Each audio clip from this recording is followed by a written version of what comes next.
tonight really is focused more on some recent alumni from the university. We want to get a sense as to what our alumni do, not only while they're at the university, but also shortly thereafter and the things that they're up to. So right now, I'd love to take a moment to hand it over to our panel of alumni and introduce them so that they can share a little bit more about themselves. I'm going to share a little bit about the background of the alumni we have here. And if you could take a look, we have Ari Lewis, who's joining us. He graduated in 2017 and is the co-founder of both OhioX and Greenblock. So Ari, do you mind taking a moment introducing yourself? Yeah, hello everyone. My name is Ari Lewis. As Eric said, I'm the co-founder of OhioX and Greenblock Group. So OhioX is a trade association. We're the Technology Trade Association of Ohio. So our members range from Fortune 500 companies to startups, and the idea is to unite, promote, and advocate for technology and innovation across the state of Ohio. I also run a strategic communications firm focused on helping improve brand positioning and brand equity and brand management. Awesome. Thank you so much, Ari. And I know Laura was here. Laura, are you still with us right now? I'm going to stop my screen share and see if that helps people check back into the video so that they have a chance to check in with us. Laura's on mute if she hasn't realized. Okay. And it looks like we'll jump over to Sarah maybe at this point. So Sarah's joining us. She just graduated most recently in 2019. And I know that you're an analyst in origination at the Riverside Company. Is that correct?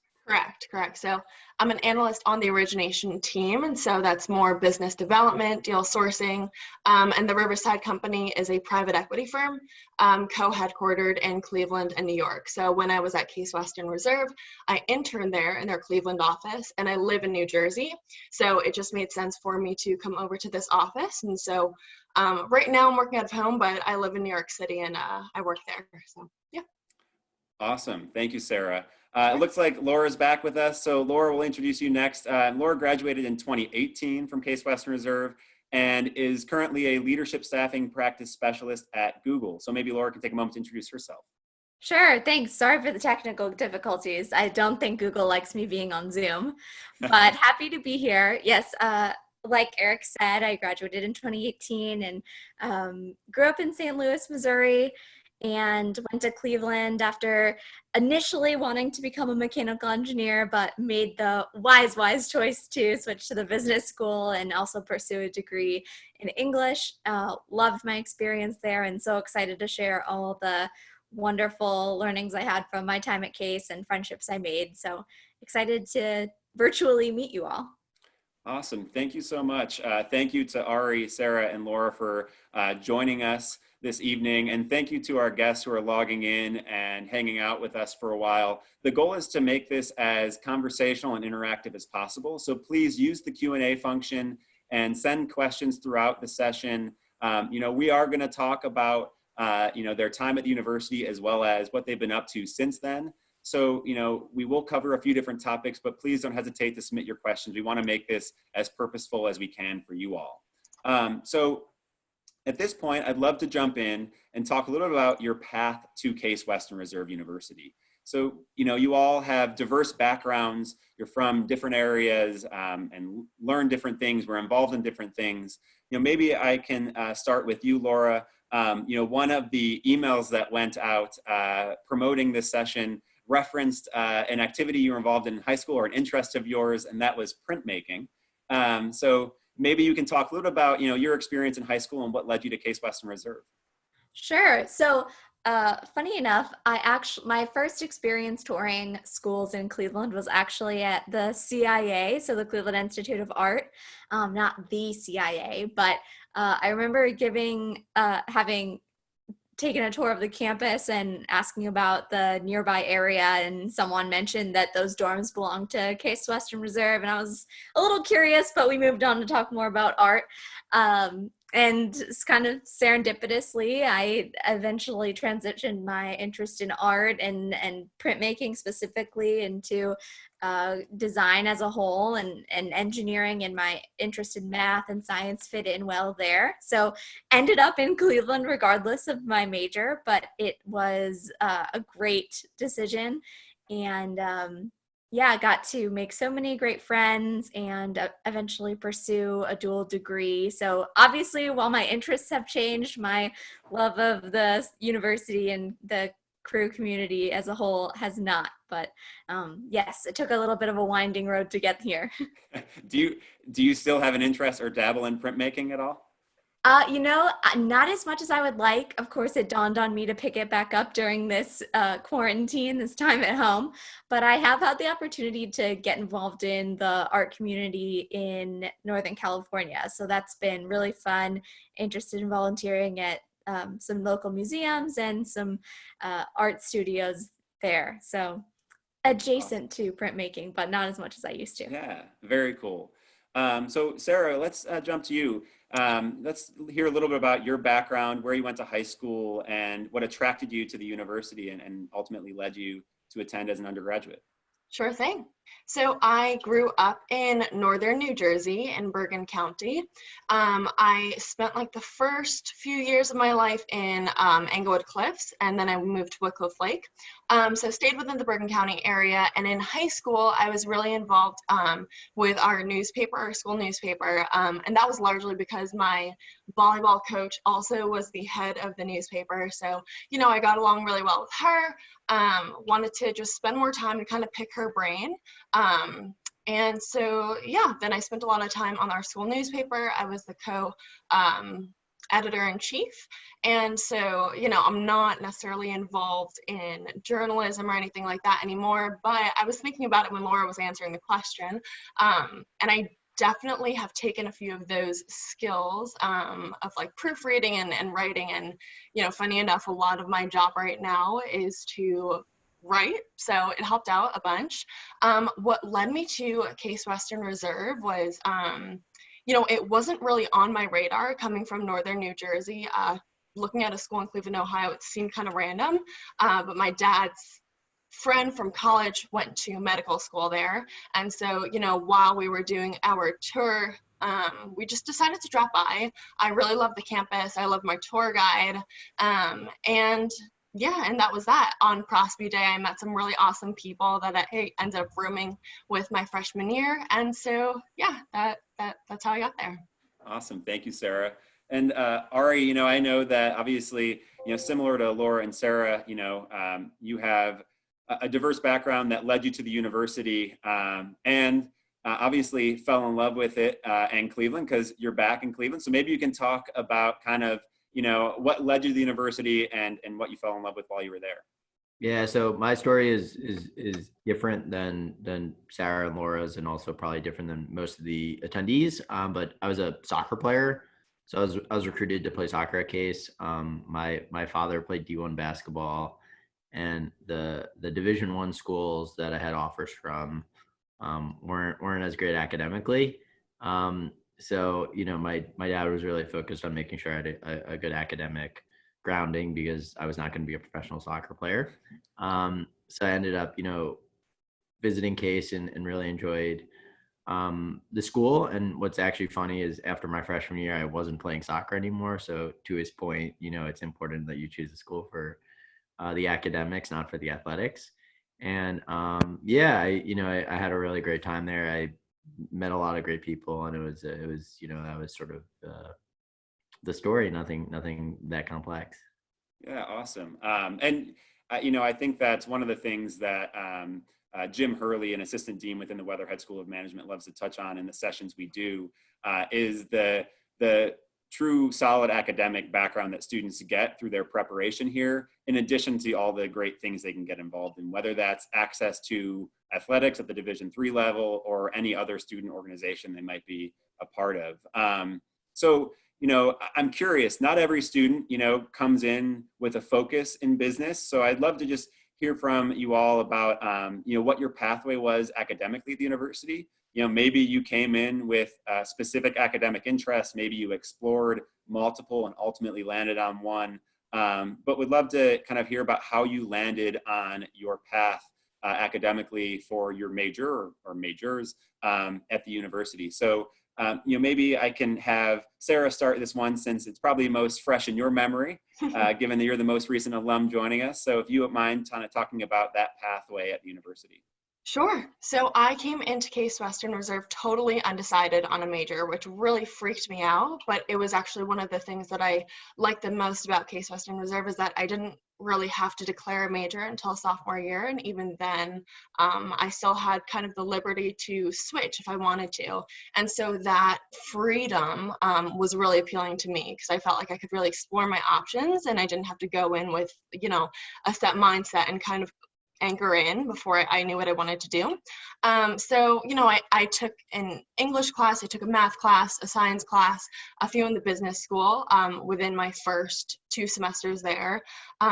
Really enjoyed my time in the business school. First of all, it's an awesome building.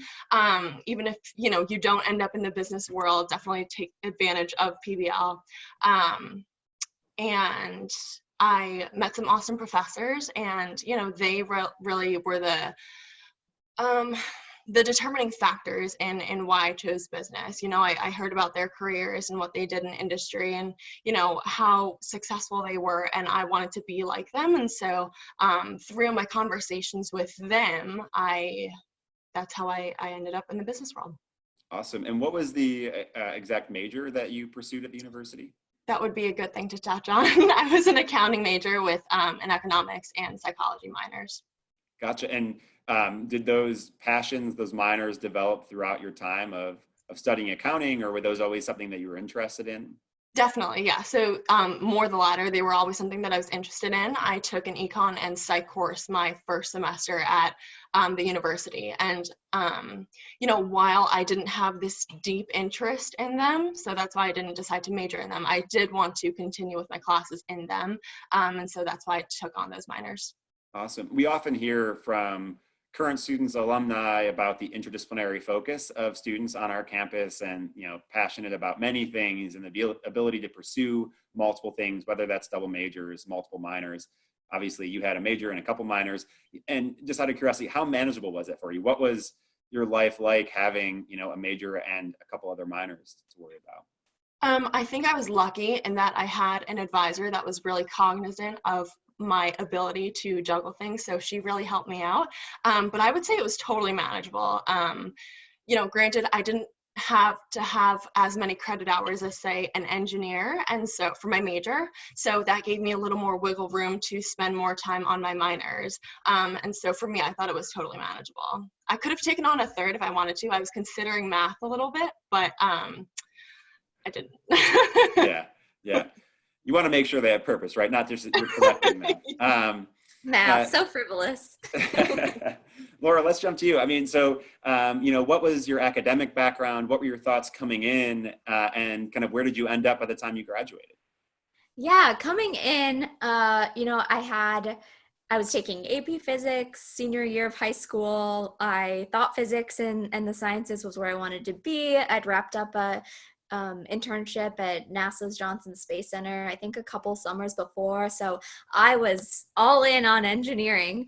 Although I think the back of my mind, I'd always been very interested and passionate about the humanities. I remember talking to, I think it was my honors American literature teacher, just about could I juggle an engineer's course schedule with also taking English classes and get a degree and study literature, which is what I felt very passionate about. So the appeal of being able to, like Sarah did, have multiple interests and being able to have that variety in my schedule. Of course, I think after the first year, I knew that engineering wasn't for me. It just didn't have the creativity that I was hoping for and the discussion-based work that really appeals to me. And I think I freaked out all of my roommates at the time because they were all STEM, all engineers, and I announced publicly to the common room that I would no longer be engineering. And they were like, do we need to get you to talk to someone. Like, is this okay? Are you having a breakdown? And then a few weeks later, sure enough, I was in Peter B. Lewis learning macroeconomics. And like Sarah said, it was truly the professors that interested me. You know, I didn't stick with things like macroeconomics or finance, but I actually went the organizational leadership route in business management, and it had so many different classes that I enjoyed, whether it was diversity and inclusion work or understanding how to lead people. And a lot of those I think have translated into the work I do today, and understanding how Google's leaders operate and how we hire the best, you know, talented leaders in across so many different product areas. So, you know, I had some classes in the arts and sciences department along with the weatherhead, and it was just the best balance. And I was fortunate enough to also study abroad, so I would say it's definitely manageable, even if you have a few, you know, email exchanges with your advisor and you're like, am I sure, are you sure I'm going to graduate? I'm not. She definitely talked me down a few times, but it was all worth it for sure. Awesome. Thank you so much, Laura. Ari, you know, when, you know, you introduced yourself, you talked a little bit about your involvement now in the professional world and, you know, the things you're up to, and there's multiple of them. I'm curious, kind of coming into the university, did you have similar passions? Did those develop throughout your time at the university? You know, kind of academically, did you have an experience similar to Sarah's and Laura's, or did you kind of know exactly, you know, what path you were on? Kind of what was that process like for you? Yeah, so for me, I always wanted to be entrepreneurial. Believe it or not, I started off, my first job was selling forks and knives in Chinatown. My family owned a kitchen supply business in downtown New York City, and Chinatown is one of the areas in New York City, for those who aren't familiar with New York. So I started selling forks and knives. When I was in high school, I was lucky enough, I had the opportunity to internship at a hedge fund. Um, and the founder of that fund ended up giving my partner and I money to start a company in the internet gaming space. We ended up raising money for it, and we actually got an offer to leave school to go work for another company in what's called an acqui-hire. My mom didn't want me to drop out of school, so I ended up staying in college. But yeah, I've always known I've always wanted to be entrepreneurial. Since I've graduated, I haven't had a quote unquote job. I've always been really working for myself. So you know that's stayed pretty steady from you know the day I entered Case till the day I left Case. Awesome. So along those lines, we have a lot of students who will log into sessions, whether it's related specifically to entrepreneurship or potentially to Weatherhead or the Think Box, and have a similar passion for, you know, creating new things, new companies, bringing ideas to the world, and be an entrepreneur. You know, can you talk a little bit about, you know, what that process is like? Because obviously we don't have like, you know, a bachelor's in entrepreneurship. So can you talk a little bit about what your process was like at the university and what that experience was, what your ultimately what your major was, and kind of, you know, how that worked out? Yeah, so actually at the time, and I guess they got rid of it, I had a bachelor's of management with a concentration in entrepreneurship. Okay, so you had the concentration. Got it. Okay. Yeah, so I took some entrepreneurship classes, but yeah, so for me, I think the biggest thing is really engaging in the resources that you have available, both the obvious ones and the non-obvious ones. So Michael Goldberg, who's a professor at Case, he introduced me to a venture capitalist in Cleveland who ended up investing in one of my companies my freshman year of college, which is really, you know, great. And that was a direct result of me going to Case. But also after I left college, I raised a hedge fund. Um, and some of our investors were alumni that we met through the university. And those relationships just grew from, you know, me cold outreaching to people. So, you know, one of my friends is a guy named Eric Verplug, who is a general partner at Deutsche Telekom, which is essentially T-Mobile's corporate venture arm. Another one of my friends is like a managing director at Ares, which is a $90 billion private equity fund. And these are people I just like cold reached out to when I was in college, saying, you know, I go to Case, like would love to talk, and I ended up becoming friends with them. And I think that's something that, you know, a lot of people don't think about. And especially when they choose colleges. My sister goes to Syracuse. And while, you know, there's benefits of Syracuse, you know, one of the things, then being a larger school, is that I don't think the alumni is as engaging and as receptive. You know, I've reached out to alumni across the board, both like pretty prominent alumni to like, you know, just random Case people, and most, if not all, have responded. So, you know, for those that are thinking about Case, I think one of the really great resources that I don't think the school promotes a lot and is not as obvious is the great alumni support and the ways that they help their students.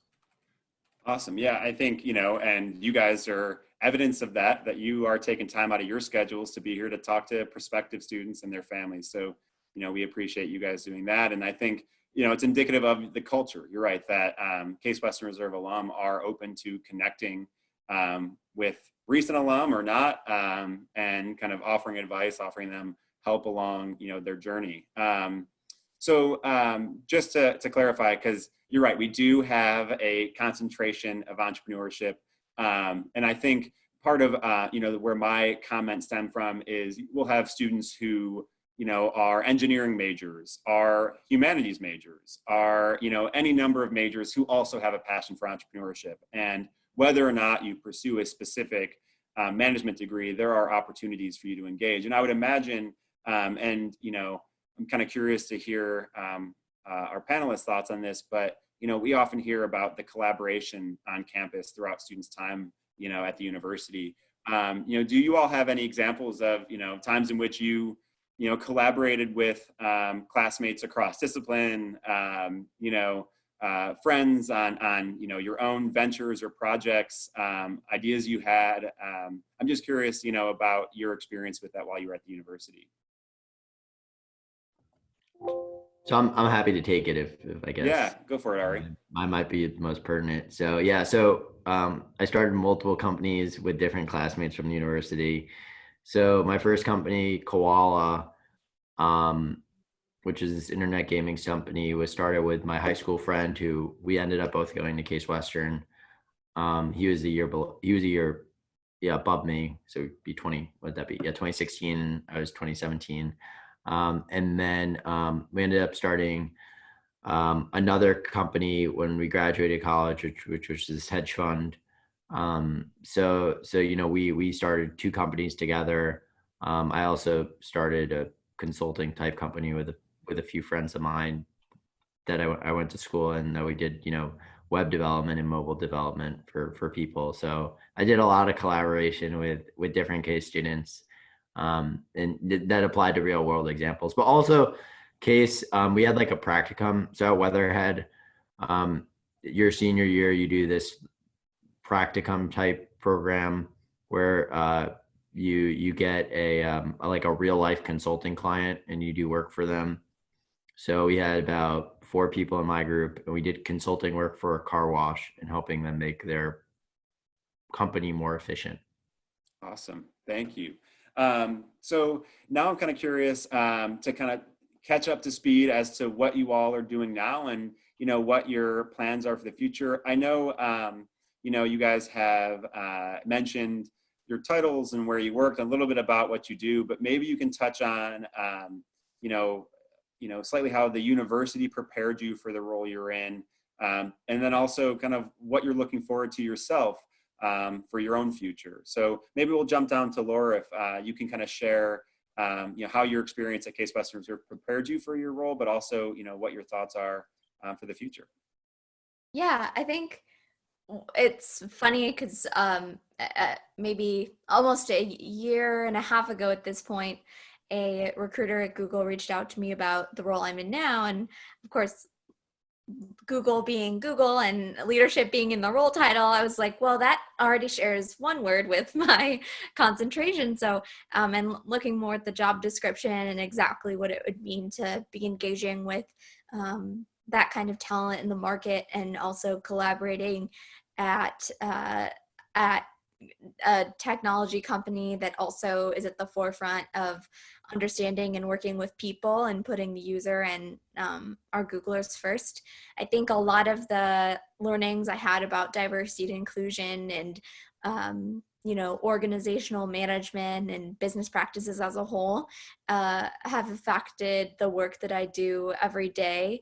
I think too, a lot of my extracurriculars played a huge role in this, being on orientation and meeting with students and parents and faculty, and working with a variety of student organizations in different capacities helped me problem solve quickly and effectively. And I think a lot of that, when you're dealing with high profile clients, it is really important. So and of course, just so many lessons I learned from my professors, whether it was understanding marketing analytics and numerical breakdowns. I do data analysis and reporting almost every day in work. So it's kind of amazing that while my concentration or my interests were very broad, so many of them have applications to what I do today. And you can learn so many things outside of the classroom, as Ari knows and Sarah knows, because we've been in a lot of the same student organizations as well. So it's really the holistic college experience, but definitely Weatherhead set me up to be really successful where I am. Yeah, one of the things we hear from both current students and alum, and from faculty within the Weatherhead School of Management, is that data is increasingly important in our society, and there is lots of opportunities to hone that skill at our university, and to make sure that you're prepared for what life might be like and what those skills might entail. But then on top of that, though, you also need the soft skills, right? You need to know how to interact with people and how to build a team and be a leader. And I think, they do a great job of marrying both of those things together.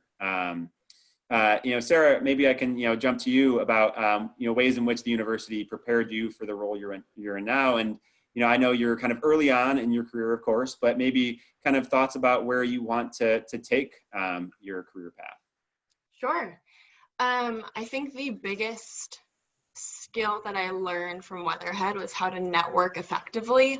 One of the most valuable experiences was our Wall Street trek, where, it's either a weekend in October or May where a few professors will take this group of 20-some students to New York, and you'll have these kind of intimate meetings with Goldman and Citi and Riverside and all of these different firms, and you just kind of get to pick their brains about, how, and it's usually these alums from CASE that are hosting these sessions, and you kind of get to pick their brains about, how they got to where they are, and, everything like that.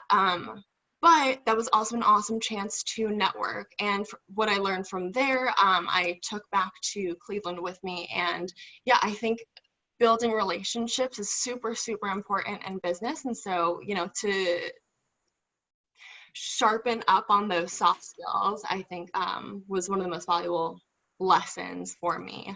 I also wanted to jump back to that previous question about collaboration, because my experiences collaborating with people who weren't necessarily in Weatherhead weren't as obvious as Ari's, but thinking back, I spent so much time in ThinkBox, and I would not have been able to work any of the machines in ThinkBox without my friends who were mechanical engineers, or anyone who knew what they were doing there. And so, the collaboration wasn't as obvious, but there's definitely, I never felt like I was restricted or siloed to the Weatherhead School of Management.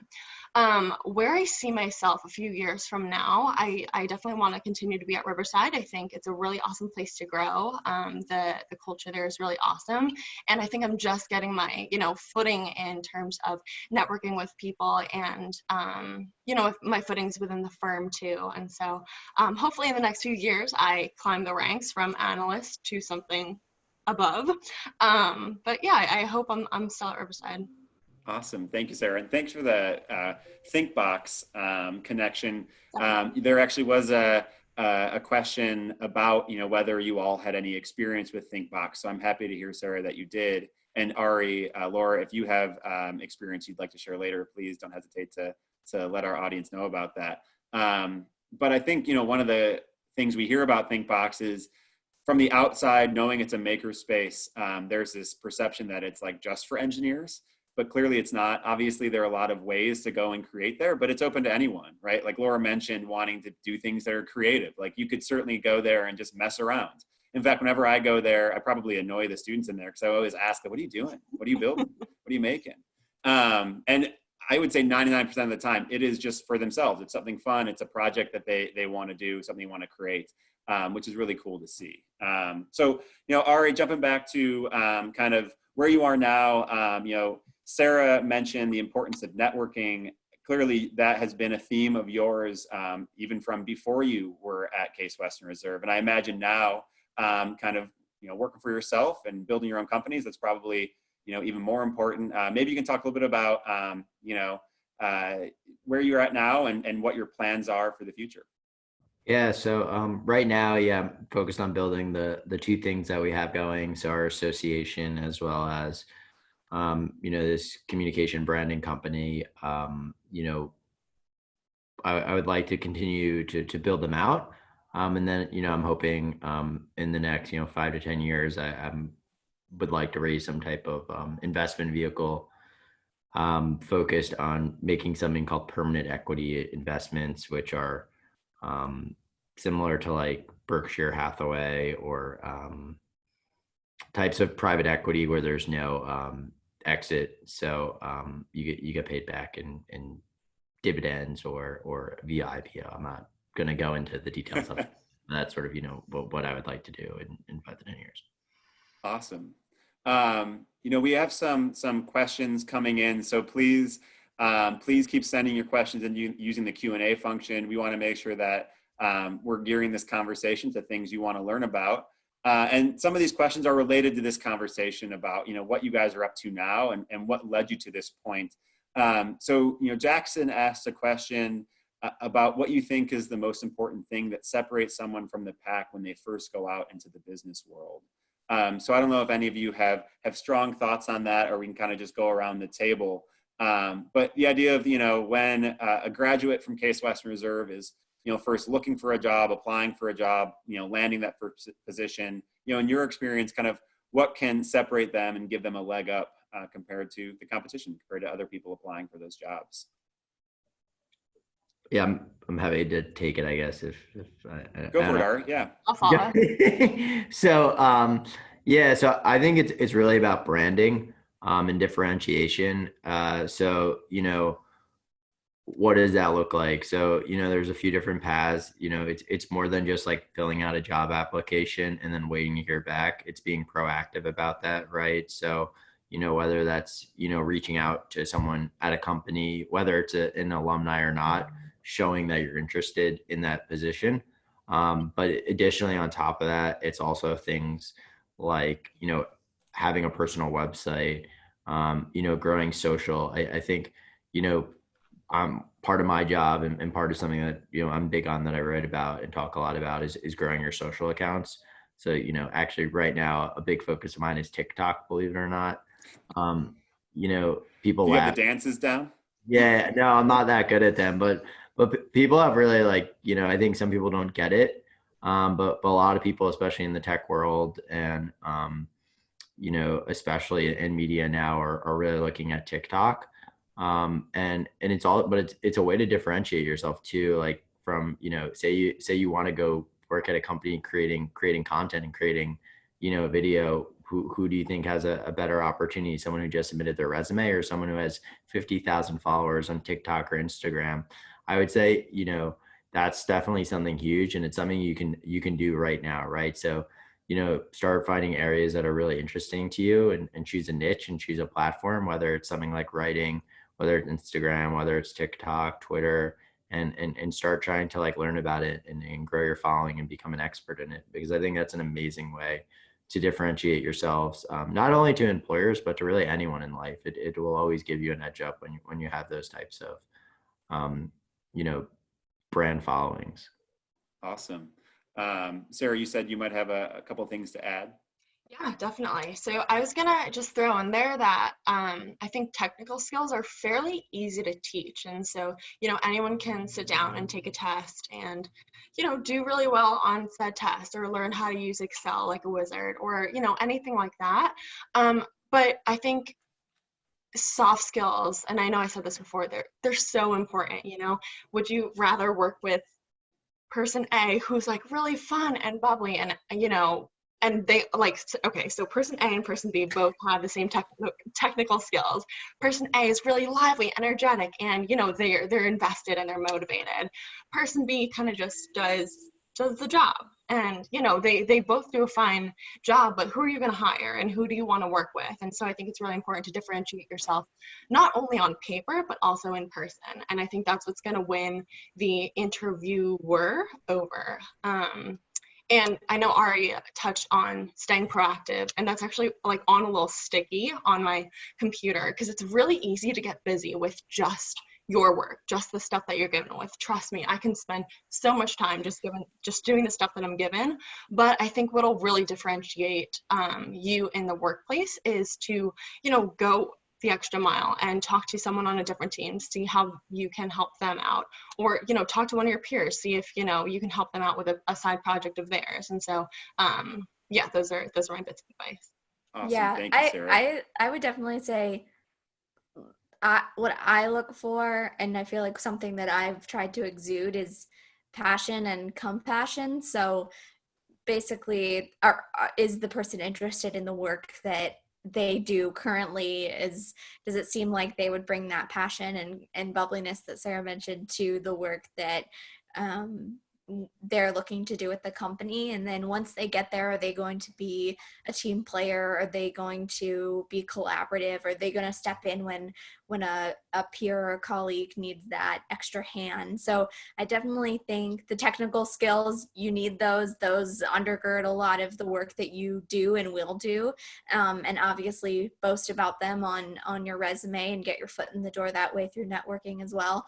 But I think once you get there, the thing that separates you from the pack is definitely those collaboration and teamwork skills that I think the business school does a great job of teaching.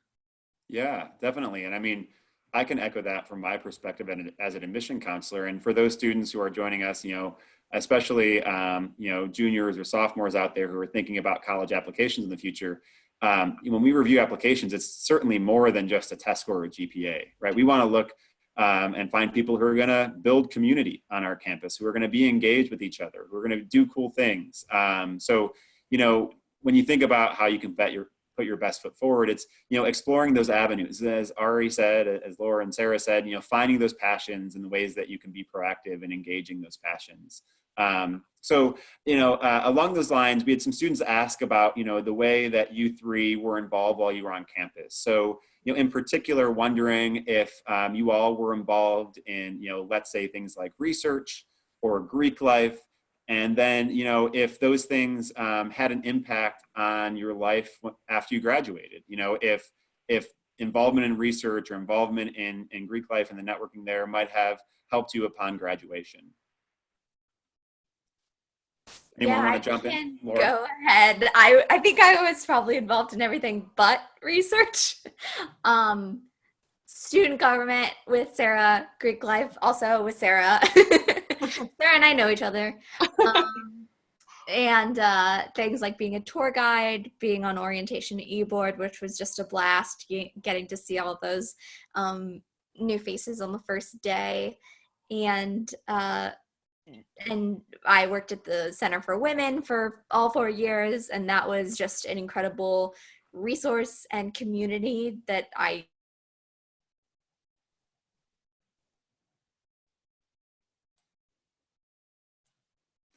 think we lost Laura's audio. Did anybody else lose Laura's audio? Is it just me? I can hear it. Yeah. Okay. All right. We lost Laura's audio for a second.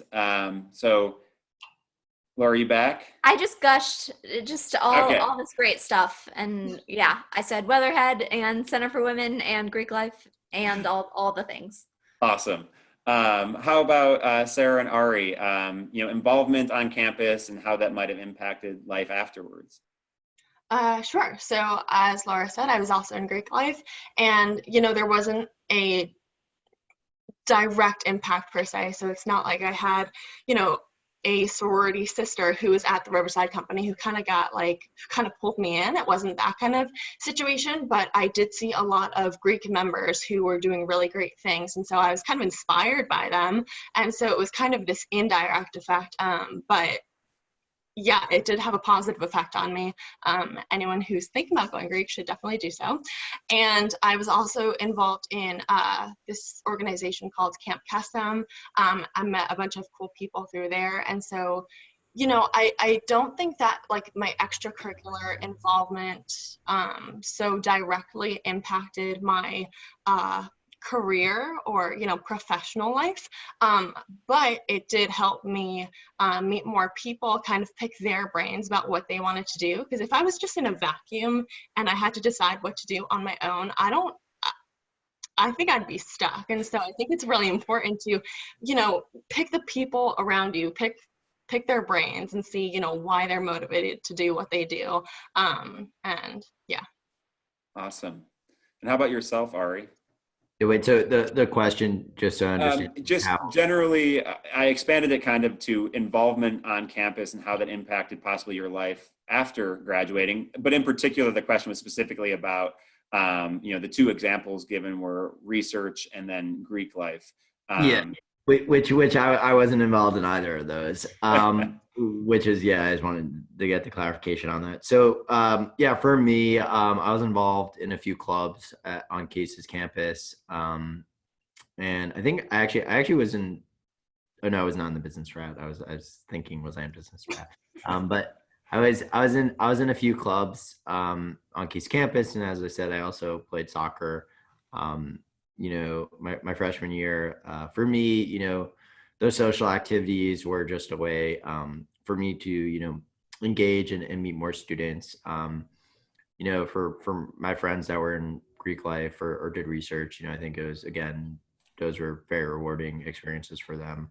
But, I don't have much to add on this because my interactions were very limited on those types of things. Well, that's perfectly fine because we had a couple questions come in specifically for you and your experience at the university. So they kind of have a similar theme, which is how did you manage doing the things you did at the university? And I think that's probably true of, when students hear about all the great things our students do throughout the time at the university, they're wondering, how did you juggle it all? How did you manage that? So, one of the questions was, how did you have a life during college with starting numerous companies, and what support the university, provided as you were doing that work? Yeah, sure. So, for me, my mom was big on writing lists growing up. Everything was a list. So here's what I have to get at the grocery store. Here's what I have to do today. I would say that's still something I do today. And that's just made me very good at time management. I think that you'd be really surprised that when you get to college, you have more free time than you think. I was really actually shocked. I felt like I had more free time in college than I did in high school, and that, I'd have to wake up at like 7:30. My high school is weird. We started at 9, but we ended at like 3:40. So, I'd wake up at 7:40, and then I wouldn't get home till like 4:35 p.m. And then, I'd only have like an hour a day because I'd have to do homework or I'd be going to soccer practice or something like that. When you're in college, and you're in Weatherhead, for example, you don't have school on Friday. You might have 2 classes a day, 3 classes a day. You have a lot more free time than you think. So I think, you learn to get pretty good at time management, and you'd be surprised that it's not as, time consuming as you think it is. Yeah, and jumping off of that, another question that was posed to you, they mentioned, you being a student athlete in your first year. And, for students out there who are wanting to do that, how, was your experience with the academics and athletics and pursuing a degree in business, while that was going on? Yeah, so I think, being an athlete, one is a good differentiation. to job, in job applications and employers. It shows, that you're good at time management because, Division III athletics typically takes up 20 to 30 hours in season a week. And then, even when you're not in season, it's still 5 to 10 hours a week. So it's almost like a second job. And then, in addition, from the athletic standpoint, I think it's good because it provides that bonding with different teammates and stuff, and it's a good way to make friends. And when if you're interested in becoming the question was, the other part was how to get involved, or well, I mean, that's part of it, but just kind of thinking about for a student who might want to be involved in that capacity, how do you make that work? And you kind of addressed that earlier, kind of how you balance time and the fact that you have time to do that. There is a question that came in for Sarah specifically, and it was, whether you were pursuing a degree specifically to become an analyst, and kind of what exactly, that job entails, what the aspects are of that job. Sure, for sure. So to the first part, my degree was in accounting, but I suppose I'm more of in a finance role. So I took an accounting internship, and that was kind of the goal, to go into public accounting for like the first 2.5 years of my college career. And then I kind of switched my focus over to more of finance. And so no, my major doesn't correlate exactly to my position right now. But, that was a matter of me kind of realizing a bit late into my college career that, I like what I'm doing, but I might want to look at something else. And, talking to professors and realizing, okay, so I want to go more into private equity. And so, yeah, I had to ask a lot of questions and have some interesting conversations, but everyone was an awesome resource, especially professors and stuff like that. Specifics of my job. So what I do is I do deal sourcing for a private equity firm. So it's a lot of interacting with bankers, looking at what deals they have on the market, seeing whether, my company would be interested in investing in these companies or not, and kind of giving it that first look, that first, yes, it's a go, we should show it to the investment committee, or no, maybe, it's not something that we have experience in, or we're not really keen on this, so maybe we're not. So it's kind of giving all of these deals that first look, and it's also kind of being the face of Riverside. So talking to these bankers and, telling them what Riverside does, and, so when they have a deal that comes to market, they're thinking of us too. Awesome. Thank you. I think, getting that clarity is important. And I'm sure an analyst role could look different depending on exactly what firm or, company you end up with. 100%. But, I think especially students interested in business, they hear that as a potential landing place and probably have a little bit of confusion as to what exactly that means unless they know somebody in that role.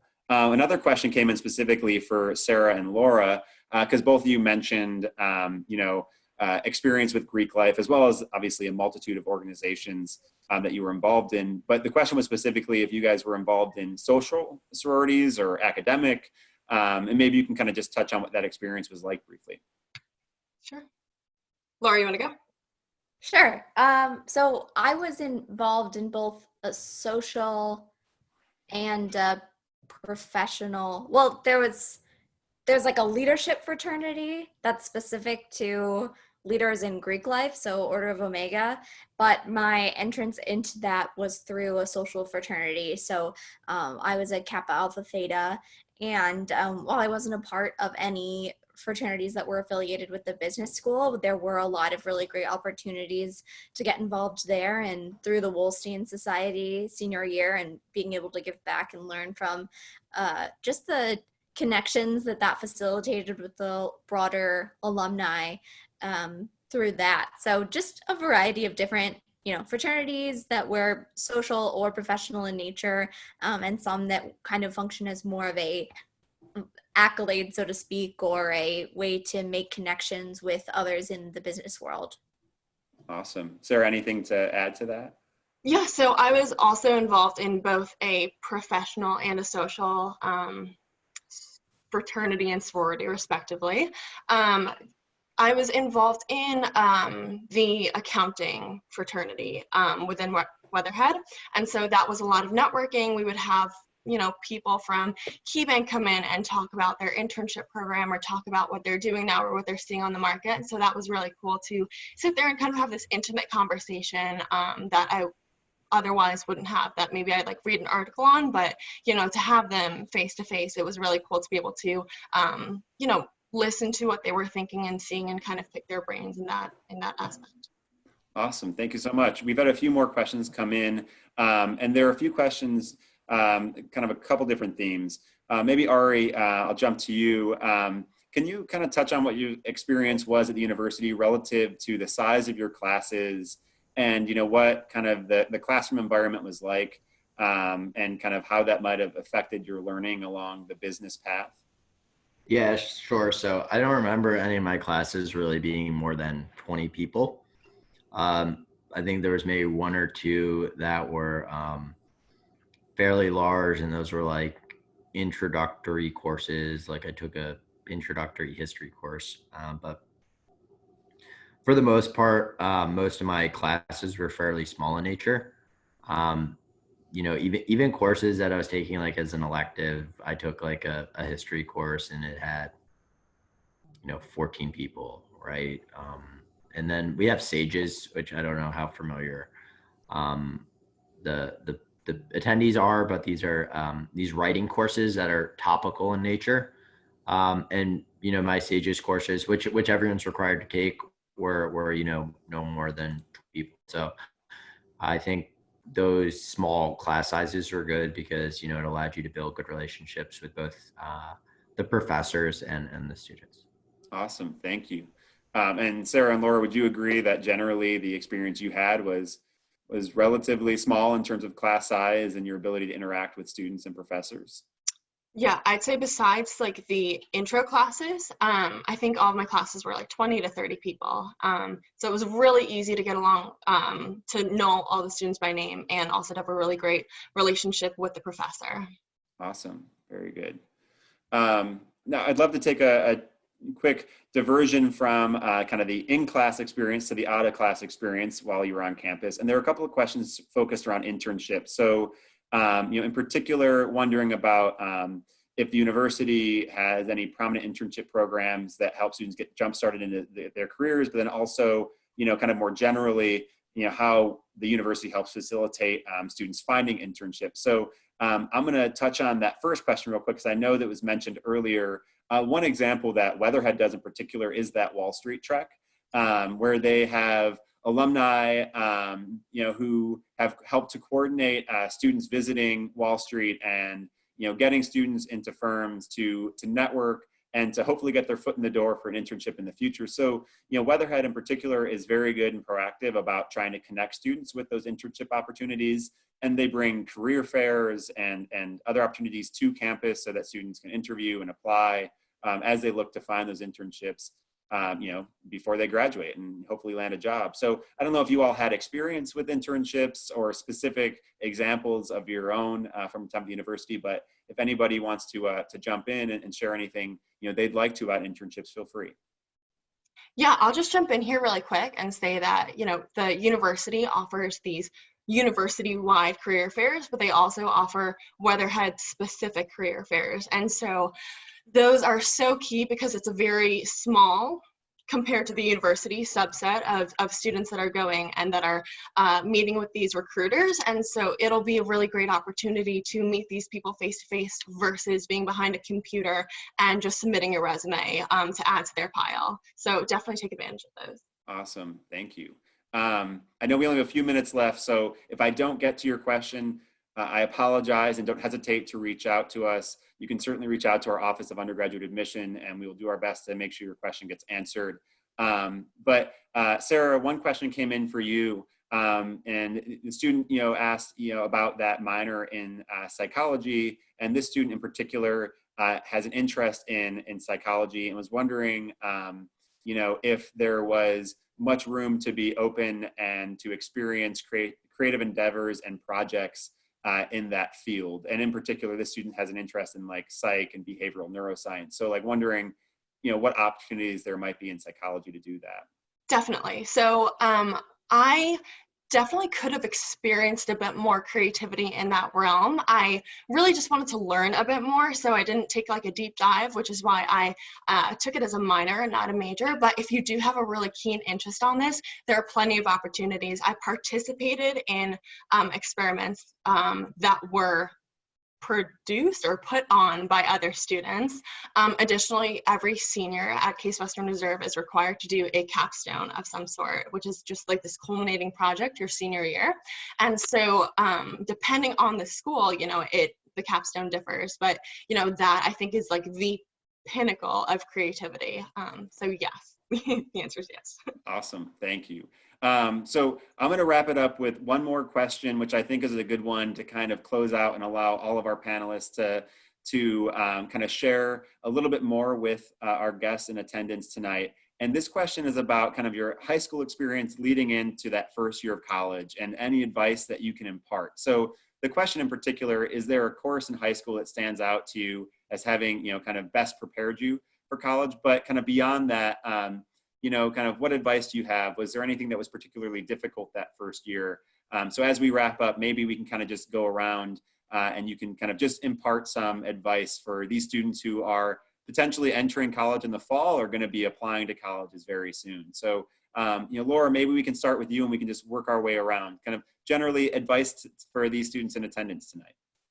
Yeah, I guess just keep an open mind. I think we've all touched on this in some way, that our interests have evolved since coming to college. And while we had a lot of different passions in high school, some of them have maybe faded into the background and others have been developed and brought to the forefront. But I think what CASE does well is creating an interdisciplinary environment where people can grow and learn and dabble in the arts or sciences or join Greek life or, start their own club, get involved in athletics, whatever their interests may be. And as much as a clean slate can be daunting, especially after taking 4 years to, get to where you are, and those accomplishments are certainly impressive, it's also really thrilling to be able to introduce yourself to new people and find new ways to grow and learn. Awesome. Thanks, Laura. Maybe we'll jump to Sarah next.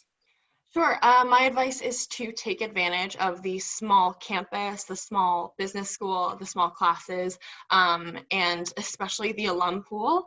I think that everyone, who graduates from Case Western Reserve wants to help the upcoming students. And so, yeah, just take advantage of all of your resources, both the non-obvious and obvious ones. Awesome. And Ari, why don't you close us out? Advice you might have for students who are looking to begin college in the fall or very soon? Yeah, so I'm going to give differing advice that's maybe a bit unique. Have fun. I think this whole call has been structured around like getting a job, getting employed, whatever it is, school, grading. I think especially during these times, it sort of puts in perspective, the fragility of the world, and sort of life is short and you only go to college for 4 years. And I think, all of us in this call are sometimes like, oh, I wish I was back in college.